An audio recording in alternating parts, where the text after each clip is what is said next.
6.1 initializing. Okay, it's time to wake up.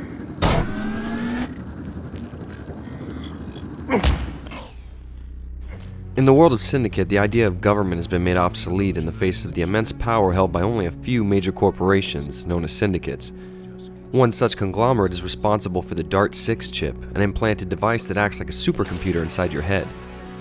The constant competition between the syndicates leads to secret wars being waged behind the scenes. Corporate espionage, kidnappings, assassinations, and betrayal become the norm. And as a result, each syndicate forms their own hit squads made up of augmented soldiers known as agents, whose sole purpose is protecting corporate interests. You play as one of the latest DART-equipped agents, Miles Kilo, and blah blah blah. Listen, you guys probably already guessed the storyline as I was talking. Playing as a new recruit who lacks the ability to speak for himself, who just joined up with an evil corporation, I think we've all tread this ground before. But I have to be honest, in spite of its genericness, for lack of a better word, I still kind of like Syndicate's story. I'm on surroundings and you're on her.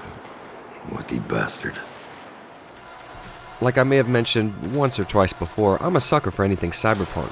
Plus there's the added elements of corporate espionage and greedy men driven mad with power. I really get into the idea of civilian-run groups of corporate assassins operating above the law. As a matter of fact, some parts of the game reminded me of episodes from Ghost in the Shell standalone complex, which really kept me engaged for the most part. But the only problem is all these things I just praised are just undertones. Kind of like million-dollar marble pillars holding up a tin shed, Syndicate's story doesn't really add up to the sum of its parts. Not necessarily bad, just nothing you haven't seen before.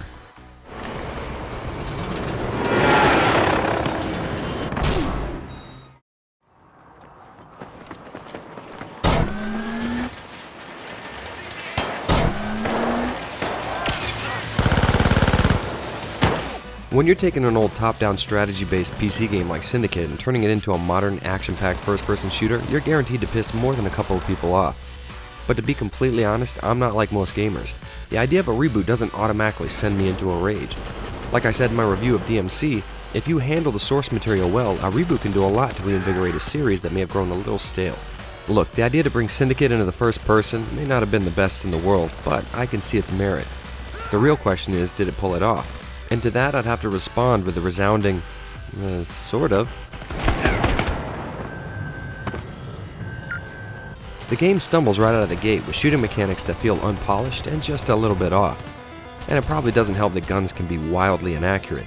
Now, none of these downsides are at a game-breaking level, and hell, even the shooting feeling off might have more to do with my own personal preference than any shortcomings on the game's end. But one issue that stands leaps and bounds above the others is the game's near-bulletproof enemies.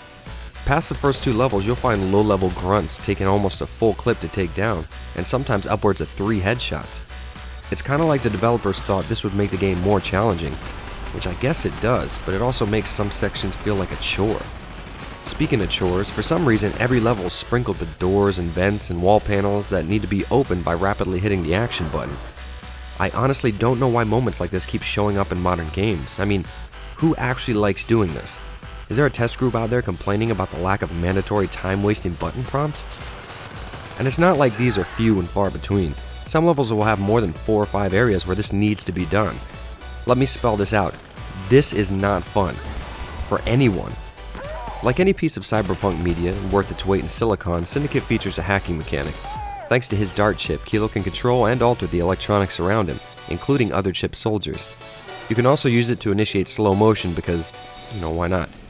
As far as gimmicks go, this is a decent idea that at least plays into the game's story pretty well. Outside of boss fights, you can typically get by without ever using it, but I do have to admit, making an enemy blow himself and everyone around him up with a grenade is pretty satisfying. What isn't satisfying is being forced to hack armored enemies over and over again just to damage them. These fights are drawn out, tedious, and way too damn difficult. Now, I know I haven't had a lot of good things to say about Syndicate's gameplay, but despite all these downsides, there are moments where everything just clicks. Like the game's difficulty, shooting, hacking, enemy AI just aligned perfectly and made for some kick-ass first-person shooting. I really wish these moments made up the gist of the game, but that's not the case. While Syndicate's problems can be annoying, they could be forgiven if the rest of the gameplay managed to keep up with its peers, but sadly, that's not the case.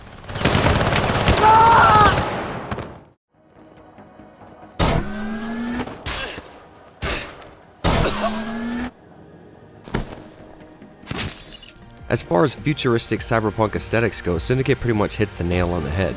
From the sterile-looking interior of a mammoth corporate building to steel cityscapes, this game most definitely achieves its desired look. While Syndicate's engine isn't the most powerful, the game is littered with small details that come together to form a visually pleasing look. Whoa, that's odd. A look that might be undermined by the apparent overuse of post-processing effects like bloom and blur. When you're in the thick of a hectic firefight, bright lights and blurring effects can get disorienting. While it would have been nice to have the option to turn these things off in the graphical settings of the game, they don't ever get too overbearing and manage to look pretty cool in some of the more serene environments of the game. I can also appreciate the Syndicate was going for more of a minimalist look with the game's heads-up display, but they just barely missed their mark. I love minimalist or even non-existent HUDs in games, and little additions like having ammo and grenade info being displayed near your weapon is a great touch. But I think that chip hacking skills on the left-hand side of the screen ruin the uncluttered look of the HUD. And speaking of cluttered, everything Kilo can see can be identified by his chip and given information readouts, so areas with lots of miscellaneous garbage lying around can be a little overwhelming, which can really obscure weapons and ammo lying on the ground. Other than these two small gripes, I'm really pleased with Syndicate's look and feel. Cutscenes look great and facial animations are on point, but the best part of the game is when Kilo is forced to fight his way through some urban slums. Everything has a dystopian and dilapidated look to it. Graffiti, crumbling brick buildings, and oil drum fires make for a major change in pace. This area also changes the mostly blue and orange color palette the game predominantly uses. Overall, Syndicate puts you in a believable interpretation of a futuristic cyberpunk environment, and keeps you there with lots of small lighting, fog, and facial animation effects. This may not be the classic cyberpunk look that I'm used to, but it's a welcome change of pace and an overall great looking game. I'll fucking tear your fucking head off, you piece of shit! Ah, shut up. Syndicate was filled with a lot of ups and downs for me. It seemed like every bad part was made worse when compared to the good things the game achieved. But is the opposite also true? Let's dig in and take a look. Let's get this out of the way first. I love Cyberpunk, and if you do also, you'll find a lot more about this game to like. Graphics aren't always the most important part of a game, but Syndicate pulls off a great overall look with a decent amount of attention to small details. While Syndicate's overall story is not the best in its field, it's more than is typically afforded as an FPS in the AAA market. Gunplay in Syndicate is not always on point, but when conditions are just right, the game shines with fluid and responsive shooting. Don't get me wrong, I enjoy little post-processing effects here and there, but Syndicate takes it just a little too far sometimes. Like I said before, Syndicate's gunplay can be really satisfying at times, but unfortunately, it usually isn't. I'm always up for a good challenge, but making the player waste an entire clip on low-level baddies is not good game design. I think this was easily my biggest problem with the game. Chip hacking is a pretty cool gameplay mechanic, but I feel it was never used to its full potential. After my time with Syndicate, I'm left feeling a little confused. There are parts of the game that get downright frustrating, and it rarely offered anything new or interesting, but I found myself continuously starting it back up again. I can say for certain that I don't recommend this to the average gamer. But if you're a fan of neo-futuristic cyberpunk settings, you might get a similar experience from Syndicate, one that might not be unpleasant all over, but certainly not good enough to interest those outside of its niche. Well, that's about it for me, guys, but I will be back soon, so as usual, I'm Jared. Sir, Aspari Security. Situation is under control. You can step out. Oh, thank God. I thought you were... And this has been Avalanche Reviews. Well guys, that's another review in the books. Now I know I haven't had as much content out lately, but as soon as my work and school schedules calm down a little bit, I'll be right back at it.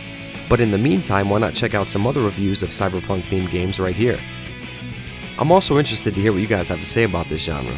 So what's your favorite cyberpunk game? Let me know in the comments below or shoot it over to me at Facebook or Twitter.